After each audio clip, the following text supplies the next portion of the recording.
மாட்டாங்க. ஆக்சிலேட்டர்ல பிரேக்க புடிச்சுன்னு இறங்கணும் நீ. பிரேக்க விட்டா ஓடுறோம் சர்றன்னு. டிரைவ் ஒன்லி இந்த செகண்ட் கியராப்பா. அப்படியே போட்டு இது.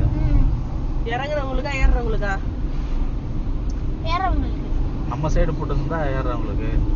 போர்டு அந்த பக்கம் திருப்பி இருந்தா இறங்குறவங்களுக்கு. நம்ம இருந்த இடத்துல தான்.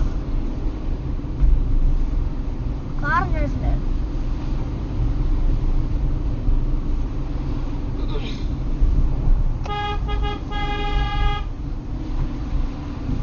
சரி இது இப்படி போறானே ரோடு போடும்போது எப்படி போட்டிருப்பான்? ரோட் ரோலர்ல எப்படி உருண்டு இருக்கும் பாரு. ரோடு ரோலர் எப்படி உருளும்? ரோடு லெவல் படுத்துறதுக்கு செஞ்சிருக்கானுங்களா? நீர்வீழ்ச்சி போல இதெல்லாம். சவுண்ட் வருதுல்ல? இந்த பாறை கரெக்டா அதே மாதிரி ஷேப் வரும்.